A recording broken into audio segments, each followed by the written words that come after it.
एक विशेष गल यह है कि पहला असी 2 जथेबंदियां प्रैस कॉन्फ्रेंस करते सी, अज असी 7 किसान जथेबंदियां प्रैस कॉन्फ्रेंस कर रहे हैं, जिहदे च किसान मजदूर संघर्ष कमेटी पंजाब जिहदे सतनाम सिंह प्रधान ने, भारतीय किसान एकता उगराहां, खेतीबाड़ी किसान संघर्ष समिति हरियाणा, ग्राम मजदूर समिति राजस्थान, किसान संघर्ष समिति बिहार, राष्ट्रीय किसान मोर्चा, राष्ट्रीय किसान संगठन, 7 जथेबंदियां असीं अज प्रैस कॉन्फ्रेंस कर रहे हैं। आउण वाले समय दे विच इह संघर्ष नूं होर किहड़े रूप देने ने, ਜਿਹੜੇ किसान मोर्चे का तय है भी 29 तरीक ਨੂੰ ਜਿਹੜਾ सरकार ਨੂੰ एक प्रपोजल भेजी सी कि वो मीटिंग कर सकते हैं, ਉਹਦਾ अज तक कोई जवाब नहीं आया। जवाब ना आने की हालत च 30 तरीक ਨੂੰ ट्रैक्टर मार्च ਦੇ ਵਿੱਚ ਅਸੀਂ ਸਾਰਿਆਂ ने शामिल होने का फैसला किया है ਤੇ ਆਉਣ ਵਾਲੇ ਦਿਨਾਂ ਦੇ ਵਿੱਚ ਹੋਰ ਕੋਈ ਐਕਸ਼ਨ ਪਲਾਨ ਕਰਨ ਦੀ ਸਕੀਮ ਹੈ ਸਾਡੀ। ਆਪੋ ਆਪਣੀ ਵੱਖਰੀਆਂ ਪ੍ਰਪੋਜ਼ਲਾਂ ਨੇ। 1 ਤਰੀਕ ਨੂੰ ਜਨਵਰੀ ਨੂੰ ਯਾਨੀ ਪੰਜਾਬ ਦੇ ਵਿੱਚ ਸਾਡੀਆਂ 2 ਜਥੇਬੰਦੀਆਂ ਦਾ ਆਲਰੇਡੀ ਪਹਿਲਾਂ ਹੀ ਤੈਅ ਹੈ ਕਿ ਜਿਹੜੇ ਬੀਜੇਪੀ ਦੇ ਆਗੂ ਨੇ ਉਹਨਾਂ ਦੇ ਘਰਾਂ ਅੱਗੇ ਧਰਨੇ, माल शॉपिंग मालां मूरे ते टोल प्लाजा के मूरे 1 दिन के धरनों की प्लान जी दी है। साड़ी जी जथेबंदी है वो ऑलरेडी इस एक्शन पहले ही है। असी भी उस दिन कुछ ना कुछ नवा 1 तरीक वाले दिन ये जुड़मा ही तालमेलमय एक्शन के आवांगे। दूजियां जथेबंदियां जिहड़ियां साथी जथेबंदियां ने उन्होंने भी असीं कहांगे भी कुछ ना कुछ 1 तरीक वाले दिन एक्शन प्लान हो गए, वो असीं जी तय करना। बाकी जिहड़ी गलबात का माहौल है, गलबात आपां बहुत बार कर चुके हैं। इधर तुसीं आम ही कहने हुंदे हो कि अमेंडमेंटां कर रही है सरकार, तो तुसीं अमेंडमेंटां क्यों नहीं करा लैंदे? जदों अमेंडमेंटां ही हो गईयां फिर कानून दे विच कुछ नहीं रहना। मैं 1 मिनट वो गल ते गल करनी है, बहुती लंबी व्याख्या नहीं करनी भी अमेंडमेंट की है, वो करना की चाहते हैं तो रखना की चाहते। मैं तुहानू जिहड़ा पहला एक्ट जरूरी वस्तां एक्ट 1955 है, उहदे विच उहदा कोई नवा कानून नहीं इन्हां ने बनाया। उहदे विच तां इन्हां ने सोधां ही कीतियां ने ना। जे वो सोधां वापस लै लैंदे ने, 1955 का बनया हुआ कानून रहिंदा वो तो ऑटोमैटिक ही रद्द है, उस कोई दिक्कत वाली गल ही नहीं बनती। इस करके उसकी कोई समस्या एडी वड्डी नहीं। दूजा जिहड़ा खुली मंडी वाला हैगा वा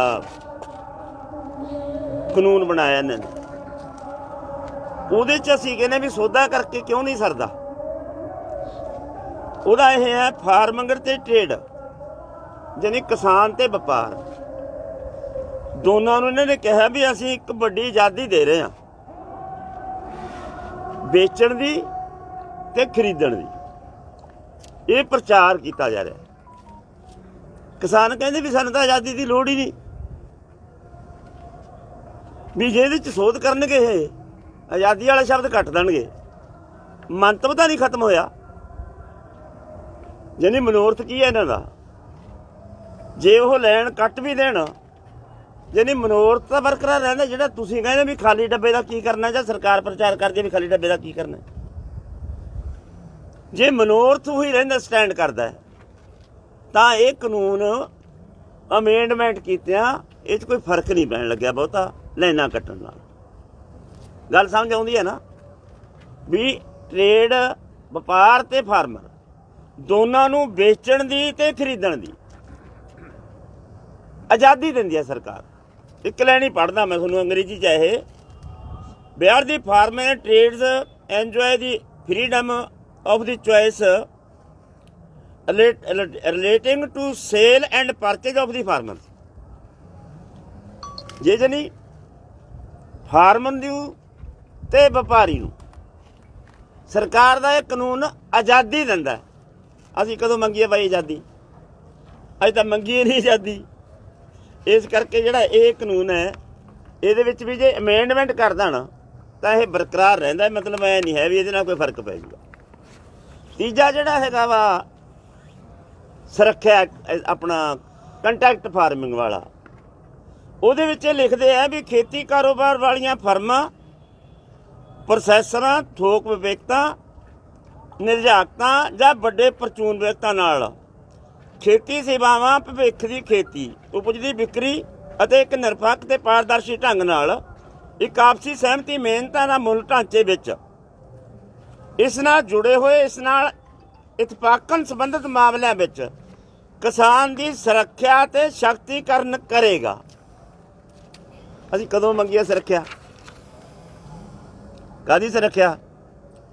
ਵੀ ਐਗਰੀਮੈਂਟ ਜਦੋਂ ਹੋ ਗਿਆ, ਇਹਦਾ ਮਤਲਬ ਇਹ ਕਹਿੰਦਾ ਹੈ ਕਾਨੂੰਨ ਵੀ ਜਦੋਂ ਐਗਰੀਮੈਂਟ ਹੋ ਗਿਆ ਕਿਸਾਨ ਦੇ ਨਾਲ ਕੀਮਤ ਦਾ, ਇਹ ਮਤਲਬ ਉਹਦੀ ਸੁਰੱਖਿਆ ਵੀ ਉਹਨੂੰ ਕੀਮਤ ਹਰ ਹਾਲਤ ਮਿਲੂਗੀ। ਜੇ ਨਹੀਂ ਦੇਊਗੀ ਤਾਂ ਉਹ ਕੋਟਾ ਨਾ ਹੀ ਲਵੇ। ਅਸੀਂ ਕਦੋਂ ਮੰਗੀਏ ਸੁਰੱਖਿਆ? ਕਿਸਾਨ ਦੀ ਤਾਂ ਮੰਗ ਹੀ ਨਹੀਂ ਹੈ। ਜੇ ਇਹਦੇ ਚੋਂ ਇੱਕ ਲਾਈਨ ਵੀ ਉਹ ਕੱਢ ਦੇਣ ਵੀ ਚੱਲ ਸੁਰੱਖਿਆ ਵਾਲੀ ਗੱਲ ਵੀ ਉਹਨਾਂ ਨੇ ਹੁਣ ਡੀਸੀ ਦੀ ਜਗ੍ਹਾ ਐਸਡੀਐਮ ਦੀ ਕਰਤਾ ਜਾਂ ਕਾਨੂੰਨ ਰਾਹੀਂ ਕਰਤਾ, ਜੇ ਇਹੀ ਜੀ ਸੋਧ ਕਰਦੇ ਨੇ ਇਹ ਤਾਂ ਫਿਰ ਵੀ ਖੜਾ ਹੀ ਆ। ਆਹ ਤਾਂ ਲੋੜਾਂ ਖੜੀਆਂ ਨੇ। ਜਾਨੀ ਉਹਨਾਂ ਦਾ ਜਿਹੜਾ ਮੰਤਵ ਹੈ, ਮੰਤਵ ਹੋਰ ਹੈ, ਮੰਤਵ ਨਹੀਂ ਖਤਮ ਹੁੰਦਾ ਸੋਧਾਂ ਕਰਨ ਨਾਲ। ਇਹਦੇ ਤੇ ਸਾਡੀ ਇਹ ਹੈ। ਇਸ ਕਰਕੇ ਜਿਹੜੇ 3 ਕਾਨੂੰਨ ਨੇ ਇਹ ਰੱਦ ਕੀਤੇ ਬਗੈਰ ਨਹੀਂ ਸਰਦਾ। ਸਾਡੀ ਇਹ ਮੰਗ ਅਸੀਂ ਮੈਨੂੰ ਇਹ ਤਾਂ ਕਰਕੇ ਕਿਉਂਕਿ ਅਸੀਂ ਤਾਂ ਇਹ ਚਰਚਾ 'ਚ ਹੀ ਨਹੀਂ ਪੈ ਰਹੇ ਵੀ ਕਾਨੂੰਨ ਰੱਦ ਹੋਣ, ਵਾਪਸ ਇਹਦੇ 'ਚ ਅਮੈਂਡਮੈਂਟ ਕਰਨ ਦੀ ਲੋੜ ਨਹੀਂ। ਅਸੀਂ ਤਾਂ ਵਾਰ-ਵਾਰ ਇਹ ਗੱਲ ਕਹਿ ਰਹੇ ਹਾਂ ਕਿਉਂਕਿ ਜਿਹੜੀ ਅਸੀਂ ਮੀਟਿੰਗ ਦੇ ਵਿੱਚ ਹੁਣ ਵੀ ਪ੍ਰਪੋਜ਼ਲ ਭੇਜੀ ਹੈ ਸੰਯੁਕਤ ਮੋਰਚੇ ਵੱਲੋਂ, ਉਹਦੇ ਵਿੱਚ ਵੀ ਇਹੀ ਹੈ ਵੀ ਇਹ 'ਤੇ ਚਰਚਾ ਅਸੀਂ ਨਹੀਂ ਕਰਨੀ। ਜੇ ਸਰਕਾਰ ਨੇ ਚਰਚਾ ਕਰਨੀ ਹੈ ਤਾਂ ਰੱਦ ਕਿਵੇਂ ਹੁੰਦੇ ਨੇ ਕਾਨੂੰਨ, ਉਹਦੇ ਵਿੱਚ ਕੀ ਪ੍ਰੋਸੈਸ ਚੱਲਦਾ, ਕੀ ਤਰੀਕਾਕਾਰ ਅਪਣਾਉਣਾ, ਕੀ ਦਿੱਕਤਾਂ ਨੇ, ਕੀ ਹੈ, ਉਹ ਸਾਰੀ ਗੱਲ ਹੋਣੀ ਹੈ। ਸੋ ਇਹਦੇ 'ਤੇ ਸਾਡੀ ਜਿਹੜੀ ਗੱਲਬਾਤ ਹੈ ਉੱਥੇ ਹੀ ਖੜੀ ਹੈ ਜਿੰਨਾ ਚਿਰ 3 ਕਾਨੂੰਨ ਨਹੀਂ ਰੱਦ ਹੁੰਦੇ। ਤੇ ਚੌਥਾ ਪਰਾਲੀ ਵਾਲਾ ਜਿਹੜਾ ਪ੍ਰਦੂਸ਼ਣ ਵਾਲਾ ਉਹ ਵਾਪਸ ਨਹੀਂ ਲੈਂਦੇ। ਬਿਜਲੀ ਬਿੱਲ 2020 ਵਾਲਾ ਉਹ ਰੱਦ ਨਹੀਂ ਹੁੰਦਾ। ਤੇ MSP ਸਰਕਾਰੀ ਖਰੀਦ ਤੇ PDS ਵਾਲਾ ਲੀਗਲੀ ਅਥਾਰਟੀ ਨਹੀਂ ਬਣਦੀ, ਉਹਨਾਂ ਚਿਰ ਸਾਡਾ ਘੋਲ ਜਾਰੀ ਹੈ। ਇਸ ਤੇ ਅਸੀਂ ਸਟੈਂਡ ਕਰਦੇ ਹਾਂ। ਬਾਕੀ ਸਰਬਣ ਪੰਨੇਰ ਦੂਜਾ ਜਥੇਬੰਦੀਆਂ ਬੈਠੀਆਂ ਉਹ ਕੋਈ ਗੱਲ ਨਹੀਂ। ਹਿੰਦੀ ਵਾਲੇ ਹੈਗੇ ਕਿੰਨੇ ਗਿਆ ਕਿ ਪੰਜਾਬੀ ਚੱਲੂ? ਇਹ ਸਾਰੇ ਪੰਜਾਬੀ ਹੈ। ਚੱਲ ਫਿਰ ਪੰਜਾਬੀ ਚੱਲੂ। ਅੱਜ 7 ਜਥੇਬੰਦੀਆਂ ਨੇ ਪ੍ਰੈਸ ਕਾਨਫਰੰਸ ਕੀਤੀ ਆ ਤੇ ਆਪਣੀ ਜਥੇਬੰਦੀਆਂ ਦੀ ਕੋਸ਼ਿਸ਼ ਰਹੀ ਆ ਵੀ ਜਿਹੜੀਆਂ ਜਥੇਬੰਦੀਆਂ ਇਸ ਅੰਦੋਲਨ ਦੇ ਵਿੱਚ ਜਿਹੜਾ ਦਿੱਲੀ ਚੱਲ ਰਿਹਾ,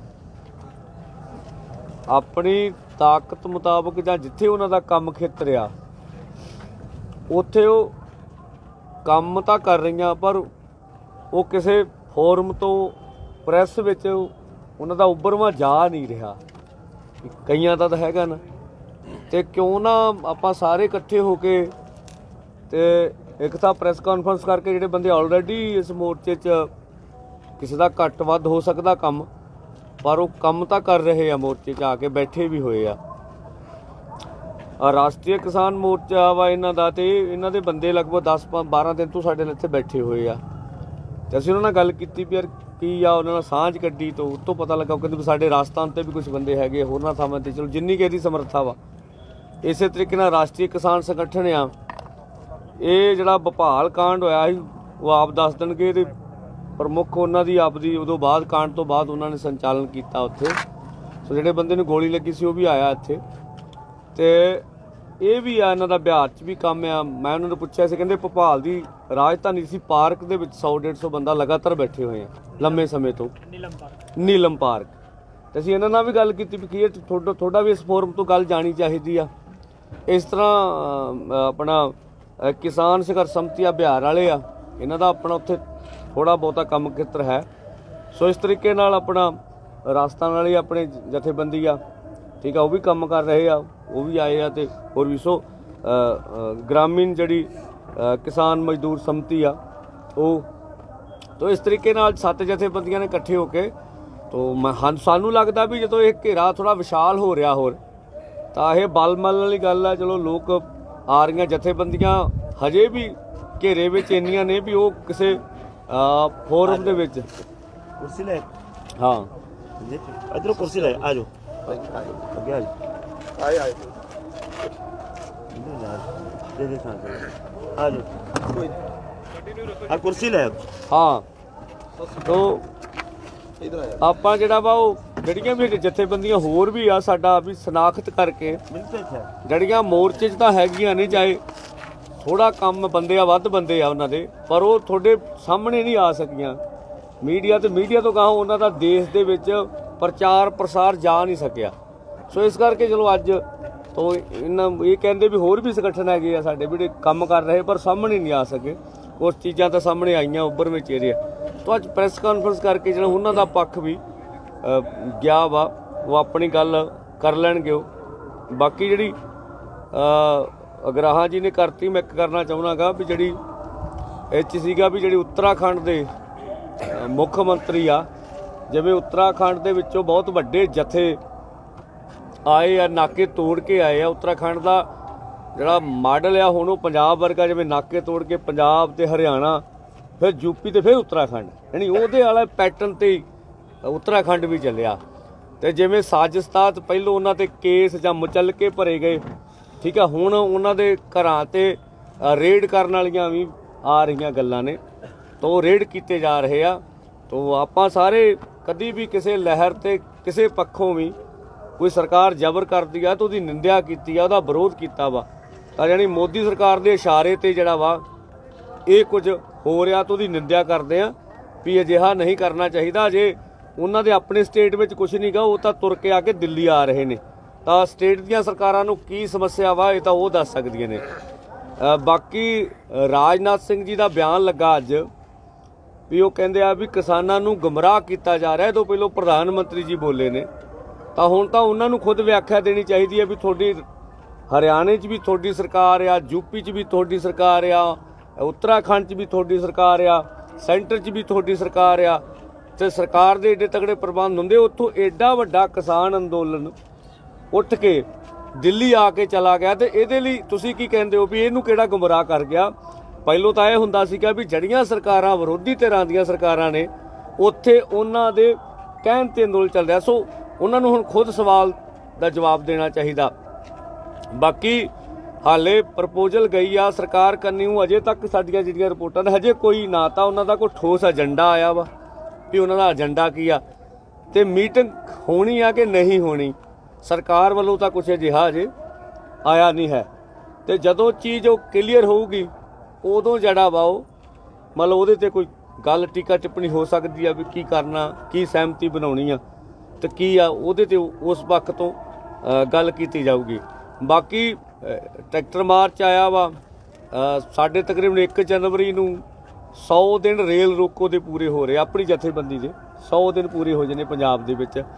ਤੇ ਉਹਦੇ ਨਾਲ ਇਹ ਜਿਹੜੇ ਪ੍ਰੋਗਰਾਮ ਸੀ ਅਸੀਂ ਵੀ ਗਰਾਹਾਂ ਵਾਲਿਆਂ, ਬਾਕੀ ਭਰਾ ਚਲੋ ਆਪਣੇ ਤੌਰ ਤੇ ਕਰ ਲੈਣਗੇ ਜਿਹਨਾਂ ਨੂੰ ਠੀਕ ਲੱਗੂਗਾ, ਆਪਾਂ ਕੋਈ ਨਹੀਂ ਆਪਣੀਆਂ ਜਥੇਬੰਦੀਆਂ ਦੇ, ਠੀਕ ਆ।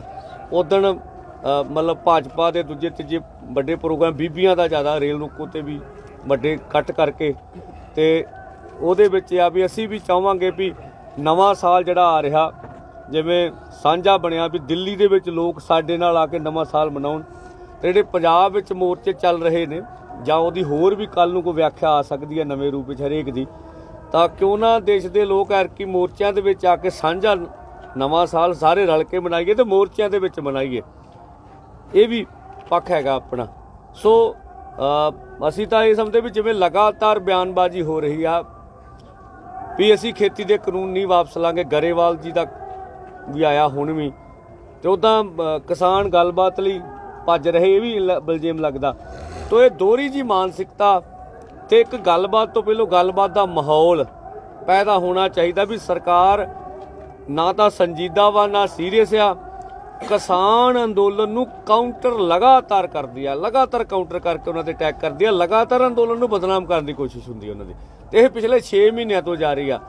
ਸੋ ਇਹ ਪੱਖ ਤੋਂ ਨਹੀਂ ਲੱਗਦਾ ਵੀ ਨੇੜੇ ਭਵਿੱਖ ਵਿੱਚ ਕਿਸਾਨਾਂ ਦੀ ਜਿਹੜੀ ਮੰਗ ਆ ਵੀ ਖੇਤੀ ਦੇ ਕਾਨੂੰਨ ਵਾਪਸ ਲਏ ਜਾਣ, ਬਿਜਲੀ ਸੋਧ ਬਿੱਲ ਜਾਂ ਪਰਾਲੀ ਵਾਲਾ ਐਕਟ, ਚਾਹੇ ਤੋਂ ਕੋਈ ਸਾਰੀਆਂ ਫਸਲਾਂ ਦੀ ਖਰੀਦ ਦੀ ਗਰੰਟੀ ਦਾ ਕਾਨੂੰਨ ਲਿਆਂਦਾ, ਜਿਹੜੇ ਉੱਭਰਵੀਆਂ ਮੰਗਾਂ ਨੇ ਉਹਨਾਂ ਤੇ ਕੋਈ ਸਰਕਾਰ ਫੈਸਲੇ ਕਰਨ ਵਾਲੇ ਰੌਂ 'ਚ ਆ। ਤੇ ਇਹਦੇ ਤੋਂ ਲੱਗਦਾ ਵੀ ਇਹ ਮੋਰਚਾ ਲੰਮਾ ਚੱਲੂਗਾ ਤੇ ਜਥੇਬੰਦੀਆਂ ਬਿਲਕੁਲ ਇਹਦੇ ਲਈ ਤਿਆਰ ਨੇ। ਇਹੀ ਬੇਨਤੀ ਸੀਗੇ। ਤੁਹਾਨੂੰ ਹੁਣ ਸਵਾਲ ਹਾਂ ਕਰ ਲਓ। ਹਾਂਜੀ, ਮੈਂ ਸੰਤਵੀਰ ਸਿੰਘ ਮੋਹਣਪੁਰਾ, ਪੰਜਾਬੀ ਜਾਂ ਹਿੰਦੀ 'ਚ? ਮੈਂ ਸੰਤਵੀਰ ਸਿੰਘ ਮੋਹਣਪੁਰਾ, ਮੇਰੀ ਜਥੇਬੰਦੀ ਹੈ ਜੀ ਗ੍ਰਾਮੀਣ ਕਿਸਾਨ ਮਜ਼ਦੂਰ ਸਮਿਤੀ ਰਾਜਸਥਾਨ ਤੋਂ। 26 ਤਰੀਕ ਤੋਂ ਅਸੀਂ ਡੱਬ ਵਾਲੀ ਉਗਰਾਹਾਂ ਸਾਹਿਬ ਦੇ ਨਾਲ ਉੱਥੋਂ ਤੋਂ ਹੀ ਲੜਦੇ ਆ ਰਹੇ ਹਾਂ। ਸਾਡੀ ਜਿੰਨੀ ਵੀ ਤਾਕਤ ਸੀ ਉਹ ਸਾਰੀ ਟੀਕਰੀ ਬਾਰਡਰ ਤੇ ਸੀ। 13 ਤਰੀਕ ਨੂੰ ਜਦੋਂ ਇਹ ਫੈਸਲਾ ਹੋਇਆ ਸੰਯੁਕਤ ਕਿਸਾਨ ਮੋਰਚੇ ਦਾ ਵੀ ਜਿਹੜੀਆਂ ਰੋਡਾਂ ਹਜੇ ਬੰਦ ਨਹੀਂ ਹੋਈਆਂ, ਜਿਨ੍ਹਾਂ 'ਚੋਂ ਇੱਕ ਦਿੱਲੀ ਜੈਪੁਰ ਹਾਈਵੇ ਸੀ ਔਰ ਬਾਕੀ ਕਈ ਹੋਰ ਰੋਡਾਂ ਸੀ, ਉਹ ਵੀ ਬੰਦ ਹੋਣੀਆਂ ਚਾਹੀਦੀਆਂ ਹੈ। ਬੰਦ ਹੋਣ ਦਾ ਮਤਲਬ ਉਧਰੋਂ ਵੀ ਆਉਣਾ ਚਾਹੀਦਾ ਦਿੱਲੀ ਨੂੰ। ਅੱਗੇ ਸਰਕਾਰ ਰੋਕਦੀ ਆ ਤਾਂ ਬੰਦ ਹੋਊ, ਸਾਡਾ ਕੋਈ ਬੰਦ ਕਰਨ ਦਾ ਰੋਡ ਉਹ ਹੈ ਨਹੀਂਗਾ। ਤਾਂ ਅਸੀਂ ਬਾਪੂ ਜੀ ਤੋਂ ਇਜਾਜ਼ਤ ਲਈ ਉਗਰਾਹਾਂ ਸਾਹਿਬ ਤੋਂ ਵੀ ਰਾਜਸਥਾਨ ਦੇ ਅਸੀਂ ਵਾਸੀ ਹਾਂ ਔਰ ਅਸੀਂ ਰਾਜਸਥਾਨ ਦੇ ਵਾਸੀ, ਅਗਰ ਰਾਜਸਥਾਨ ਦੇ ਜਾ ਕੇ ਉਧਰੋਂ ਦਿੱਲੀ ਜਾਈਏ ਤਾਂ ਚੰਗੀ ਗੱਲ ਹੈ। ਇਹਨਾਂ ਨੇ ਸਾਨੂੰ ਇਜਾਜ਼ਤ ਦਿੱਤੀ।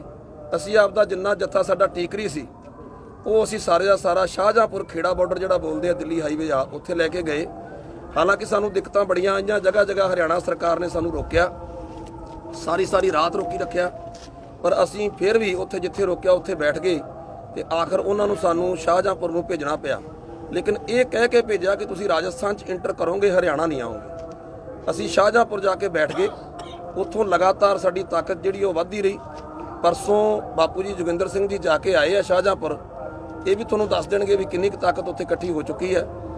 ਤਕਰੀਬਨ 4-5 ਕਿਲੋਮੀਟਰ ਲੰਮਾ ਜਾਮ ਲੱਗ ਗਿਆ।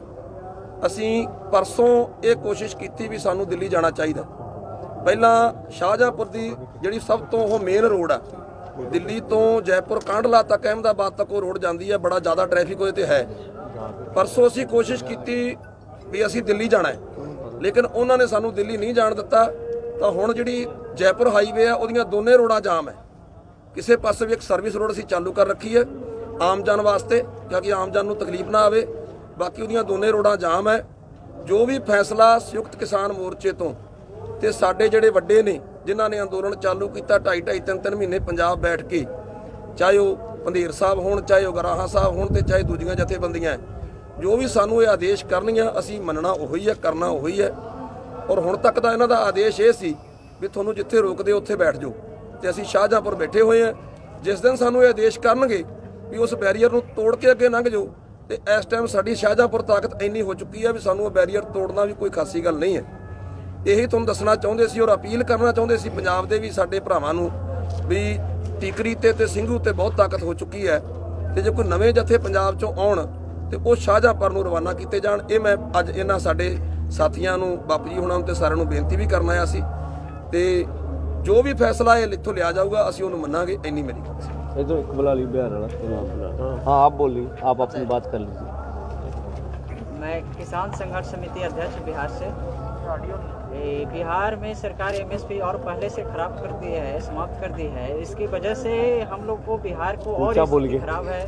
और मैं चाहूँगा कि सरकार को पहले तो बिहार में ही सुधार करनी चाहिए था, क्योंकि वहाँ पे एमएसपी और ऊपर से 3 कानून जो लाया है, इसमें सरकार की ये नीति देखने को हमें समझ में आ रही है इतनी दिन से कि हम लोग सब किसान रोड पे सोए हुए हैं, रात भर इस ठंडे के कड़ाके के ठंडे में रहते हैं। इसके बाद भी सरकार की जो नीति है वो कछुआ की नीति है, कभी मूड़ी निकालना है कभी मूड़ी डुगा लेना। कहती है कि हम किसान से बात भी करना चाहते हैं, किसान से इसमें बात करने के लिए कुछ रहा ही नहीं जाता। किसान तो सिर्फ मांग कर रही है कि आपने 3 कानून लाया था वो वापस ले लीजिए, वो तो सरकार कर नहीं रही है, उसमें संशोधन की बात करती है। ऊपर सरकार को चाहिए कि 3 कानून वापस ले ले। 2 कानून जो और लाने वाला है, पराली वाला कानून लाने वाला है, इलेक्ट्रिसिटी वाला लाने वाला है, ये दोनों कानून नहीं लाना चाहिए। ये 3 कानून वापस ले ले और एमएसपी का गारंटी दे। ये 2 फसल से एमएसपी से काम नहीं चलेगा, सारे फसलों पर एमएसपी चाहिए। हम लोग बिहार के स्थिति बद से बदतर हो गई है। एमएसपी जब से समाप्त कर दिया गया है तब से बिहार की स्थिति और बहुत खराब है। हम लोग तो वहाँ पे किसानों को संगठित करने में भी काफ़ी संघर्ष करना पड़ रहा है हमें। वहाँ पे किसान संगठित नहीं हो रहे हैं। सम्मिलित किसान न होने की वजह से लोग अपने दूर रोटी के जुगत में लोग इधर से उधर दूसरे स्टेट में भटक रहे हैं। वहाँ का किसानी हालत बद से बदतर है। बहुत कम समय हम लोग बहुत 8-10 वर्षों से किसान की लगातार संघर्ष कर रहे हैं, उसके बाद भी वहाँ पे किसान का संगठन नहीं बन पा रहा है अच्छे तरीके से, जो बहुत दुखद बात है। लेकिन मैं वहाँ के सरकार से और केंद्र की सरकार से कहूँगे कि जितने भी फसल हैं सब पर एमएसपी किया जाए और बिहार में तत्काल जो एमएसपी खत्म कर दिया गया है उसे लागू किया जाए। एक मिनट हाँ, मैं सिर्फ इन्नी गल करनी है। जिस तरह की बिहार वाले साथी ने गल की है, राजनाथ सिंह का बयान आया, प्रधानमंत्री भी बोल रहे हैं। राजनाथ सिंह जी कह रहे हैं भी कारपोरेट किसान की ज़मीन नहीं थे आ सकेंगे, ज़मीन वो नहीं कब्जा नहीं कर सकेंगे। ये देख लो, ये सामने है जो इन्होंने गल की है भी ये बिहार च इन्होंने मॉडल लागू किया तो ਉਹਦੇ ਚ ਸਰਕਾਰ ਦੀ ਪੱਕੀ ਨੀਤੀ ਹੈ। ਜਿਹੜਾ ਕਹਿ ਰਹੇ ਕਾਰਪੋਰੇਟਰ ਕਿਸੇ ਕਿਸਾਨ ਦੀ ਜ਼ਮੀਨ ਨਹੀਂ ਖੋਲੇਗਾ, ਇਹ ਆਪਣੇ ਜਿਹੜੇ ਬਿੱਲ ਲਾਗੂ ਹੋਣ ਤੇ ਉਹਦੇ ਤੇ ਸਾਫ਼ ਆ ਵੀ 93% ਜਾਂ 97% ਕਿਸਾਨ ਜਿਹੜੇ ਆ ਉਹ ਖੇਤੀ ਚੋਂ ਬਾਹਰ ਕਰਨ ਦੀ ਇਹਨਾਂ ਦੀ ਪੱਕੀ ਨੀਤੀ ਆ। ਬਿਹਾਰ 'ਚ ਜੋ ਹਾਲਤ ਬਣੀ ਕਿਸਾਨਾਂ ਜਿਹੜਾ 2006 'ਚ ਲਾਗੂ ਹੋਇਆ ਉਹ ਇਹਨਾਂ ਨੇ ਬਿਆਨ ਕੀਤੀ ਆ ਵੀ ਕਿਸਾਨ ਕਿਸ ਤਰ੍ਹਾਂ ਉੱਥੋਂ ਖੇਤੀ ਚੋਂ ਬਾਹਰ ਹੋ ਕੇ ਤੇ ਬਾਹਰਲੇ ਦੂਜੇ ਸੂਬਿਆਂ 'ਚ ਆਪਣੀ ਮਿਹਨਤ ਮਜ਼ਦੂਰੀ ਕਰ ਰਹੇ ਆ, ਖੇਤੀ ਉਹ ਛੋੜ ਚੁੱਕੇ ਆ। ਇਸ ਤਰ੍ਹਾਂ ਬਾਕੀ ਦੇਸ਼ ਵਿੱਚ ਵੀ ਹੋਗਾ। ਇਸੇ ਤਰੀਕੇ ਦੇ ਨਾਲ ਜਿਹੜਾ ਯੂਰਪ ਦੇ ਵਿੱਚ ਜਦੋਂ ਖੇਤੀ 'ਚ ਕਾਰਪੋਰੇਟ ਖੇਤੀ ਆਈ ਆ ਉੱਥੇ ਕਿਸਾਨ ਬਾਹਰ ਹੋਏ ਆ, ਅਮਰੀਕਾ ਦੇ ਵਿੱਚ ਬਾਹਰ ਹੋਏ ਆ। ਇਸ ਕਰਕੇ ਜੋ ਸਰਕਾਰ ਕਹਿ ਰਹੀ ਆ ਉਹਦੇ ਵਿੱਚ ਕੋਈ ਦਲੀਲ ਨਹੀਂ, ਕੋਈ ਤਰਕ नहीं है। प्रधानमंत्री कह रहे हैं भी इसकी एमएसपी जारी रहेगी, राजनाथ सिंह बोल रहे हैं एमएसपी जारी रहेगी तो उसको कानून बनाने में क्या दिक्कत है। जब तुम कहते हो जारी रहेगी तो फिर उसका कानून बना दो। ये साड़ी सी कि सरकार के कोई तर्क नहीं है, कोई उन्होंने विच दलील नहीं हैगी। प्रधानमंत्री बोल रहे हैं, चाहे राजनाथ बोल रहे हैं, चाहे कोई खेतीबाड़ी मंत्री बोल रहे हैं, वो सब जोड़े बेतुके बयान दे रहे हैं, कारपोरेट का ही दे रहे हैं। चलो जी। मैं जरनैल सिंह, प्रधान खेती बचाओ संघर्ष समिति हरियाणा। हमारी कमेटी इस आंदोलन में जब से शुरू हुआ है तब से लगातार जो भी यहाँ बड़े संगठन जो फैसले लेते हैं हम उनके साथ खड़े होते हैं। चाहे वो पहले ऑल इंडिया किसान संघर्ष समिति के कोई फैसले थे या फिर किसान मोर्चा के थे या फिर अब उगराहा जी या बंदेल साहब जो भी कोई नया एक्शन प्लान देंगे हम उनका पूरी तरह से साथ देंगे। जहाँ तक कल की बात है तो प्रधानमंत्री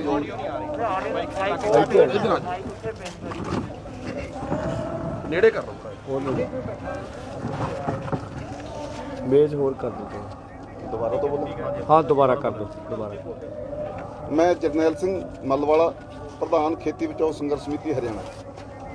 हमारी कमेटी जब से ये आंदोलन शुरू हुआ है तब से जो भी राष्ट्रीय लेवल पर संगठन काम कर रहे हैं उनकी जो भी कॉल होती है हम उसमें सहयोग करते हैं। चाहे ऑल इंडिया किसान संघर्ष समन्वय समिति का कोई फैसला हो, चाहे संयुक्त किसान मोर्चा का कोई फैसला हो, चाहे अब उगराहा साहब या बंदेर जी जो भी फैसला लेंगे हम उसमें सक्रिय तौर पर हिस्सा लेंगे और साथ देंगे। और जहाँ तक कल के जो बातचीत की बात है तो उसमें मेरे को ज़्यादा आशा नहीं है, क्योंकि जो 25 तारीख को प्रधानमंत्री जी ने राष्ट्र को संबोधन किया था या किसानों को संबोधन किया था उसमें प्रधानमंत्री जी का हमारे इस आंदोलन में तो इंटरेस्ट कम था और अपना वेस्ट बंगाल के इलेक्शन पर ज़्यादा कंसंट्रेट कर रहे थे। उनकी अभी सत्ता की भूख नहीं मरी है, उनको वो ज़्यादा संजीदा नहीं है इस आंदोलन को लेकर। पूरी तरह से गैर जिम्मेदाराना रवैया, गैर जिम्मेदाराना बयान सरकार की तरफ से आ रहे हैं। तो कल की जो बातचीत है इसमें तो ज़्यादा कुछ निकलने वाला नहीं है, लेकिन आगे जो प्लान होंगे हम पूरी तरह से उसमें जो संगठनों के साथ रहेंगे। जो एमएसपी की बात है कि ये जारी रहेगी, जारी रहने का क्या मतलब है जब खरीदेंगे नहीं, पहले खरीदने की गारंटी देना हमारे को। जारी तो 23 फसलों पर है, कितनी फसलें बिक रही हैं पहले। जब सरकारी एजेंसी ख़त्म की जा रही हैं, जब एजेंसी नहीं रहेगी खरीदने वाली तो एमएसपी खड़ी रहेगी तो क्या उसका क्या मतलब रह जाएगा।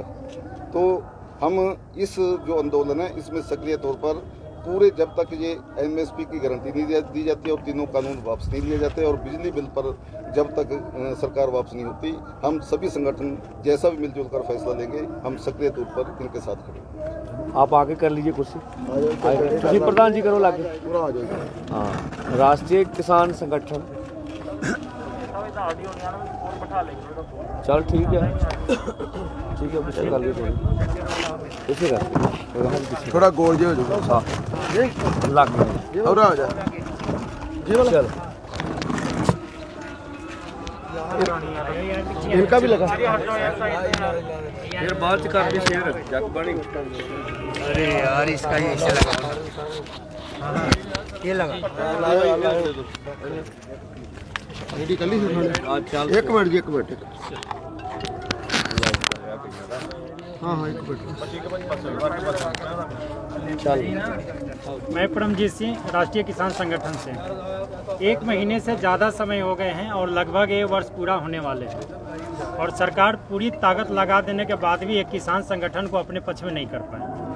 इससे साबित होता है कि हम किसान हैं, विधायक नहीं है जो बंगाल के खरीद लेंगे हमें, ठीक ना।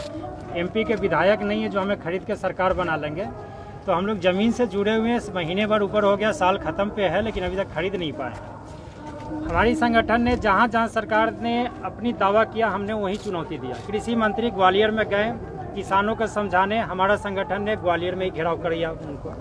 प्रधानमंत्री ने मध्य प्रदेश के रायसेन जिले में बात की, हमारा संगठन ने रायसेन जिले में ही विरोध किया। बिहार की बात करते तो हमारा संगठन पूर्णिया में विरोध किया। तो जहाँ जहाँ वो जा रहे हैं हमारा संगठन वहीं पर प्रदर्शन पहले कर रहे हैं। तो सरकार के दिक्कत ये है कि सरकार के पास एजेंसियां काफ़ी है जिसको प्रचार प्रसार में बहुत लगाते हैं कि देखिए यहाँ के किसान नहीं है, वहाँ के किसान नहीं है। ये पूरी देश की है। सरकार के कुछ और भी तथ्य हम रख देते हैं कि सरकार का पिछले साल और अभी का जो कृषि पे है, आयात निर्यात पे, तो पिछले साल 1.25 लाख करोड़ का बचत हो रहा था, आयात निर्यात में बचत हो रहा था। अब 92,000 करोड़ का बचा है इनका, मतलब आयात को बढ़ा दिए हैं। पूरे देश में जितनी तेलहन की ज़रूरत है उतना उत्पादन नहीं होता है। $10 बिलियन का विदेश से आयात करते हैं। अगर आप गेहूं नहीं खरीद पा रहे हैं, हमारा तेलहन का कीमत बढ़ा दीजिए ना, सोयाबीन का, सरसों का, मूंगफली का, किसी का बढ़ा दीजिए। तो ये 10 बिलियन मतलब जितना उर्वरक पे सब्सिडी वो देते हैं उतना वो पैसा बाहर भेजते हैं। और दूसरे तरफ कहते हैं कि हम चाइना से लड़ेंगे, वो पैसा बाहर नहीं जाइए। दलहन का 22.5 मिलियन टन होता है, चना के खरीदी मात्र 2.3 मिलियन टन है, जो सबसे ज़्यादा है। मात्र 2.3 मिलियन टन क्या कर रहे हैं। सरकार जो एमएसपी की है उसकी मैं गारंटी के बता रहा हूँ, मतलब 2 से 3%। सरसों का 8 लाख टन, 33.5 मिलियन टन कुल उत्पादन होते हैं तेलहन का, उसमें से मात्र 8 लाख टन सबसे ज़्यादा सरसों का करते हैं। हमारा सरकार से कहना है कि ये 10 मिलियन टन जो विदेश भेज रहे हैं पैसा को, अगर वो हमारे किसानों को दे दिया जाए तो जितनी आप उर्वरक पे हल्ला करते हैं ना कि हम यूरिया पे 51,000 करोड़ रुपया दे रहे हैं, बाकी उर्वरक पे हम सब्सिडी दे रहे हैं, उतने में हमारी पूरी खरीदी हो जाएगी। लेकिन इस बात को सरकार समझना नहीं। उनको तो सबसे ज़्यादा आयात कौन करता है? अडानी की कंपनी है, पहले से भी कर रहा है, कांग्रेस के समय से ही सबसे ज़्यादा कर रहा है। लेकिन अब ये हालात आ गए हैं कि पूरी तरीके से दे देना चाह रहे हैं। हमारा डर एक और है जो हम स्पष्ट कर देना चाहते हैं।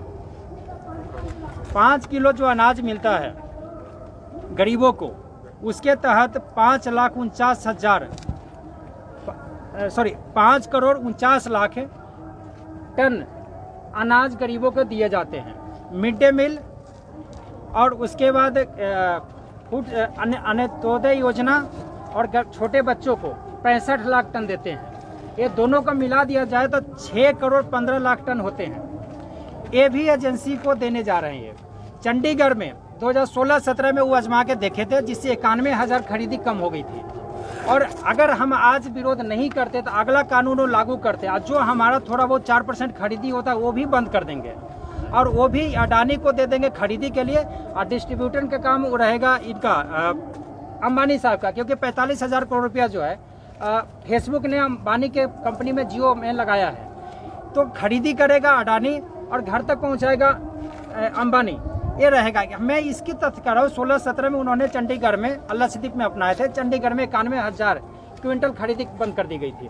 सरकार वहाँ पर बदली, परिस्थितियाँ बदली तो उसको रोक दिया गया, लेकिन ये डर अभी भी बना हुआ है। तो हमारे लिए सबसे महत्वपूर्ण है कि हमें जो खरीदी हो रहा है वो भी खत्म होने वाली है।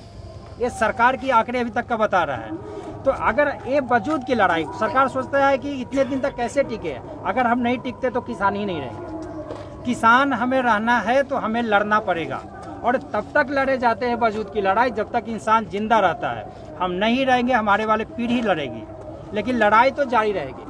सरकार को जितनी परीक्षा लेना है वो बंगाल का चुनाव लड़ ले, उसके बाद पंजाब का चुनाव लड़ ले, कहीं के लड़ ले। उनको साफ कर देना चाहते हैं कि हमें चुनाव से कोई मतलब नहीं है, न बीजेपी से न कांग्रेस से। आप सरकार बनाए गिराए उससे हमें मतलब नहीं है। हमें तो गारंटी चाहिए एमएसपी का, वो भी लागत का 50% मुनाफा, जिसमें ज़मीन का रेंट जोड़ के, फैमिली लेबर जोड़ के, और वो भी हमारे साथ बैठिए कि हमारे ट्रैक्टर की जुताई कितनी जा रही है। उनको देखिएगा, मध्य प्रदेश के देते हैं 1 हेक्टेयर में 35 रुपया का दवा छिड़काव में खर्च होते हैं गेहूं पे। एक हंसी आ जाता है किसान को सोच के। Commission for agriculture cost and price पे जाके चेक करने पे ये डिटेल उनके मिलते हैं।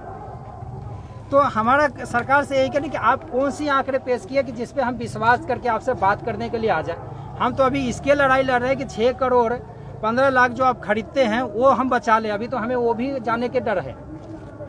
तो हम एमएसपी की गारंटी से नीचे हो ही नहीं सकता। ये मेरी वजूद की लड़ाई है। सरकार हमें जितनी परीक्षा लेना है ले ले। दुनिया में एकमात्र ऐसी आंदोलन चले हैं जिसमें 40 से ऊपर मौतें हो चुकी है और उसके बाद भी शांतिपूर्वक आंदोलन चल रही है। ये आज तक दुनिया में कहीं पर नहीं हुआ कि इतनी मौत के बाद भी शांतिपूर्वक आंदोलन चला है। ये अकेला है चुनाव, एक अकेला है। चुनाव भी कर सकते हैं कि जितने भी कवर करते हैं उसको चुनाव करे कि और किसी दूसरे से कंपेयर किया जा सकता है, असंभव लगता है कि है। तो हम लोग एक इतिहास भी रचेंगे और इसको मनवा के भी रहेंगे और हमारी जीत भी होगी और हम इससे पीछे नहीं हटेंगे, सरकार चाहे जितना समय लगा ले हमें। ठीक है, ਤੁਸੀਂ ਬੋਲੋਗੇ ਯੂਪੀ ਵਾਲੇ ਪ੍ਰਧਾਨ ਬੋਲੋਗੇ? ਦੇਖ ਲਓ ਕਿ ਇਹਨਾਂ ਨੇ ਯੂਪੀ ਮੈਂ ਪੂਰੇ ਵੱਲੋਂ ਬੋਲ ਦਿੰਦਾ, ਇਹਨਾਂ ਨੇ ਯੂਪੀ ਵੱਲੋਂ ਬੋਲਣਾ ਬੋਲਦੇ ਨੇ। ਚਲ ਕਿਹੜਾ ਬੰਦਾ ਬੋਲ, ਤੁਸੀਂ ਬੋਲ ਲਓ, ਕੋਈ ਬੋਲ ਲੇ। ਮੈਂ ਮਲਕੀਤ ਸਿੰਘ, ਰਾਸ਼ਟਰੀ ਕਿਸਾਨ ਮੋਰਚਾ ਪੰਜਾਬ, ਮੈਂ ਪੰਜਾਬ ਦਾ ਪ੍ਰਧਾਨ ਹਾਂ। ਵੈਸੇ ਤਾਂ ਜਿਹੜਾ ਸਾਡਾ ਜਿਹੜਾ ਰਾਸ਼ਟਰੀ ਕਿਸਾਨ ਮੋਰਚਾ ਪੂਰੇ ਭਾਰਤ ਦੀ ਇੱਕ ਜਥੇਬੰਦੀ ਹੈ। ਸਾਡੇ ਪੂਰੇ ਭਾਰਤ ਦੇ ਵਿੱਚ 550 ਜ਼ਿਲ੍ਹਿਆਂ ਦੇ ਵਿੱਚ ਸਾਡਾ ਸੰਗਠਨ ਹੈ। ਸਾਡੇ ਜਿਹੜੇ ਰਾਸ਼ਟਰੀ ਕਿਸਾਨ ਮੋਰਚਾ ਦੇ ਰਾਸ਼ਟਰੀ ਪ੍ਰਧਾਨ ਹੈ ਰਾਮ ਸੁਰੇਸ਼ ਵਰਮਾ ਜੀ ਹੈ, ਤੇ ਸਾਨੂੰ ਜਿਹੜੇ ਚਲਾ ਰਹੇ ਅੱਗੇ ਉਹਦੇ ਜਿਹੜਾ ਦੂਜੇ ਇੱਕ ਸਾਡਾ ਇੱਕ ਛੋਟਾ ਭਾਵੇਂ ਅਸੀਂ ਪੂਰੇ ਇੰਡੀਆ 'ਚ ਹੈ, ਪਰ ਜਿਹੜਾ ਰਾਸ਼ਟਰੀ ਕਿਸਾਨ ਮੋਰਚਾ ਇੱਕ ਸਾਡਾ ਛੋਟਾ ਸੰਗਠਨ ਹੈ, ਕਿਉਂਕਿ ਸਾਨੂੰ ਜਿਹੜੇ ਚਲਾ ਰਹੇ ਆ ਵਾਮਨ ਮੇਸ਼ਰਾਮ ਜੀ, ਮਾਨਿਓ ਵਾਮਨ ਮੇਸ਼ਰਾਮ ਜੀ ਆ, ਜਿਹੜੇ ਸਾਡੇ ਪੂਰੇ ਇੰਡੀਆ 'ਚ ਸਾਡੇ ਜਿਹੜੇ 85 ਸੰਗਠਨ ਕੰਮ ਕਰ ਰਹੇ ਆ, ਤੇ 66 ਸੰਗਠਨ ਜਿਹੜੇ ਸਾਡੇ ਪੂਰੇ ਸਰਗਰਮ ਹੈ 550 ਜ਼ਿਲ੍ਹਿਆਂ ਦੇ ਵਿੱਚ। ਉਦਾਹਰਨ ਦੇ ਤੌਰ ਤੇ ਮੈਂ ਜਿਵੇਂ ਸਾਡਾ ਰਾਸ਼ਟਰੀ ਕਿਸਾਨ ਮੋਰਚਾ ਹੈ, ਸਾਡਾ ਵਿਦਿਆਰਥੀ ਮੋਰਚਾ ਹੈ, ਸਾਡਾ ਬੇਰੁਜ਼ਗਾਰ ਮੋਰਚਾ ਹੈ, ਸਾਡਾ ਵਕੀਲਾਂ ਦੇ ਵਿੱਚ ਸਾਡੀ ਜਥੇਬੰਦੀ ਹੈ, ਸਾਡੀ ਡਾਕਟਰਾਂ ਦੀ ਜਥੇਬੰਦੀ ਹੈ, ਇੱਥੋਂ ਤੱਕ ਕਿ ਸਾਡੀ ਇੱਕ ਕਿੰਨਰਾਂ ਦੀ ਜਥੇਬੰਦੀ ਵੀ ਹੈ।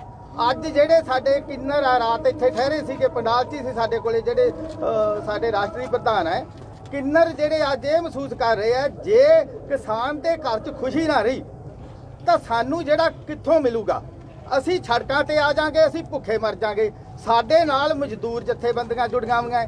ਜਦੋਂ ਇਹ ਡਾਨੀ ਤੇ ਬਾਨੀ ਅਨਾਜ ਖਰੀਦਣਗੇ, ਜਿਹੜਾ ਇਹਨਾਂ ਨੇ ਭੰਡਾਰ ਜਮ੍ਹਾਂ ਕਰ ਲੈਣਾ ਹੈ, ਜਿਹੜਾ ਇਹਨਾਂ ਨੇ 25-30 ਰੁਪਏ ਕਿਲੋ ਅਨਾਜ ਇਹਨਾਂ ਰੇਟ ਦਿੰਦੇ ਨਹੀਂ, ਜੇ ਇਹਨਾਂ ਦੇਣ ਵੀ ਤਾਂ ਇਹਨਾਂ ਦਾ ਜਿਹੜਾ ਆਟਾ 100 ਰੁਪਏ ਕਿਲੋ ਤੋਂ ਉੱਤੇ ਵਿਕਣਾ ਹੈ, ਸਬਜ਼ੀ 100 ਰੁਪਏ ਕਿਲੋ ਤੋਂ ਉੱਤੇ ਵਿਕਣੀ ਹੈ, ਦੁੱਧ 100 ਰੁਪਏ ਕਿਲੋ ਤੋਂ ਉੱਤੇ ਵਿਕਣਾ ਹੈ। ਜਿਹੜਾ ਪੂਰੇ ਭਾਰਤ ਦਾ ਜਿਹੜਾ ਮਜ਼ਦੂਰ ਹੈ, ਉਹ ਜਿਹੜਾ 5-7 ਹਜ਼ਾਰ ਵੀ ਵਿਚਾਰਾ ਕਮਾ ਰਿਹਾ, ਐਵਰੇਜ ਇੰਨੀ ਹੈ ਨਹੀਂ ਕਿਸੇ ਦੀ ਤਨਖਾਹ, ਉਹ ਵੀ ਜਿਹੜਾ ਆਪਦੀ ਰੋਟੀ ਵੀ ਨਹੀਂ ਖਾ ਸਕਦਾ।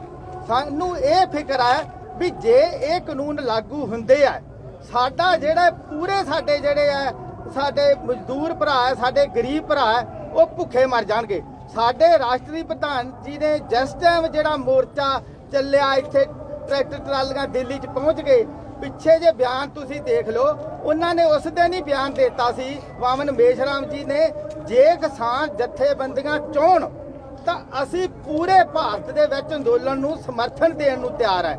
ਇਸੇ ਕਰਕੇ ਜਿਹੜਾ ਅੱਜ ਅਸੀਂ ਇਹਨਾਂ ਅਗਰਾਹਾ ਜੀ ਪੰਨੂ ਜੀ ਹੈ, ਇਹਨਾਂ ਨਾਲ ਅਸੀਂ ਜੁੜੇ, ਇਹਨਾਂ ਨੂੰ ਅਸੀਂ ਸਮਰਥਨ ਤੇ ਅਸੀਂ ਕਿਹਾ ਵੀ ਅਸੀਂ ਸਮਰਥਨ ਦੇਣ ਨੂੰ ਤਿਆਰ ਹੈ। ਹੁਣ ਸਾਡੀਆਂ 1-2 ਮੀਟਿੰਗਾਂ ਅੱਗੇ ਹੋਰ ਹੋਣਗੀਆਂ। ਸਾਡੇ ਜਿਹੜੇ ਰਾਸ਼ਟਰੀ ਪ੍ਰਧਾਨ ਹੈ, ਇਸ ਟਾਈਮ ਸਾਡਾ ਇੰਡੀਆ 'ਚ ਨਾ ਹਰ ਵਾਰ ਜਿਹੜਾ ਇਹਨਾਂ ਦਿਨਾਂ 'ਚ 25 ਤੋਂ ਲੈ ਕੇ ਜਿਹੜਾ 29 ਤੱਕ ਇੱਕ ਸੰਮੇਲਨ ਹੁੰਦਾ ਹੈ, ਜਿਹਦੇ 'ਚ ਪੂਰੇ ਭਾਰਤ ਦੇ ਲੋਕ ਲੱਖਾਂ ਦੀ ਗਿਣਤੀ 'ਚ ਅਸੀਂ ਇੱਕ ਥਾਂ ਇਕੱਠੇ ਹੁੰਦੇ ਆ। ਅੱਜ ਵੀ ਹੁਣ ਵੀ ਆਨਲਾਈਨ ਜਿਹੜਾ ਚੱਲ ਰਿਹਾ ਉਹਨਾਂ ਨੂੰ ਲੱਖਾਂ ਜਿਹੜੇ ਆ ਸਾਡੇ ਜਿਹੜੇ ਸਾਥੀ ਸੁਣ ਰਹੇ ਆ। ਸਾਡੀ ਇਕੱਲੇ ਭਾਰਤ ਦੇ ਵਿੱਚ ਨਹੀਂ, ਸਾਡੀ ਜਿਹੜੀ ਬਾਂਸ ਸੇਵ ਹੈ ਇੰਟਰਨੈਸ਼ਨਲ ਜਥੇਬੰਦੀ ਆ। ਇਸ ਕਰਕੇ ਅਸੀਂ ਕਿਸਾਨ ਜਥੇਬੰਦੀਆਂ ਨੂੰ ਪੂਰਨ ਹਮਾਇਤ ਪੂਰੇ ਭਾਰਤ ਦੇ ਵਿੱਚ ਦੇ ਰਹੇ ਆ, ਤਾਂ ਕਿ ਜਿਹੜਾ ਸਾਡੀ ਕਿਸਾਨੀ ਨੂੰ ਸਭ ਤੋਂ ਪਹਿਲਾਂ ਇਸ ਟਾਈਮ ਕਿਸਾਨੀ ਨੂੰ ਬਚਾਉਣ ਦੀ ਲੋੜ ਹੈ। ਜਦੋਂ ਕਿਸਾਨੀ ਬਚ ਗਈ ਤਾਂ ਪੂਰਾ ਭਾਰਤ ਬਚ ਜਾਊਗਾ। ਇੰਨਾ ਕਹਿੰਦਾ ਜਿਹੜਾ ਮੈਂ ਆਪਦੇ ਸ਼ਬਦਾਂ ਨੂੰ ਵਿਰਾਮ ਦੇਣਾ। ਹੋਰ ਤਾਂ ਨਹੀਂ ਫਿਰ ਹਾਂ ਵੇਖ ਸਾਰੇ ਹੋ ਗਏ। ਇੱਕ ਸਾਥੀਓ, ਹੁਣ ਅੱਜ ਸਵਾਲ ਤੁਹਾਨੂੰ ਮੈਨੂੰ ਲੱਗਦਾ ਵੀ ਜਿਹੜੀਆਂ ਜਥੇਬੰਦੀਆਂ ਸਾਡੀਆਂ ਭਰਾਤਰੀਆਂ ਹੋਈਆਂ ਨੇ, ਮੈਨੂੰ ਤੇ ਸਰਪੰਚ ਨੂੰ ਛੱਡ ਕੇ ਇਹਨਾਂ ਨੂੰ ਕਰਨੇ ਚਾਹੀਦੇ ਨੇ। ਰਾਜ ਸਾਹਿਬ ਇੱਕ ਨਾ ਜਿਹੜਾ 25 ਤਰੀਕ ਨੂੰ ਪੰਜਾਬ 'ਚ ਪ੍ਰੋਟੈਸਟ ਹੋਏ ਸੀਗੇ, ਬੀਜੇਪੀ ਦਾ ਜਿਹੜਾ ਪ੍ਰੋਗਰਾਮ ਸੀਗਾ, ਉਹਦੇ ਬਹੁਤੇ ਕਿਸਾਨਾਂ ਦੇ ਪਰਚੇ ਦਰਜ ਹੋ ਰਹੇ ਨੇ ਪੰਜਾਬ 'ਚ, ਤੇ ਬੀਜੇਪੀ ਦੇ ਪ੍ਰਧਾਨ ਅਸ਼ਵਨੀ ਸ਼ਰਮਾ ਡੀਜੀਪੀ ਨੂੰ ਵੀ ਮਿਲ ਕੇ ਆਏ ਨੇ ਅੱਜ।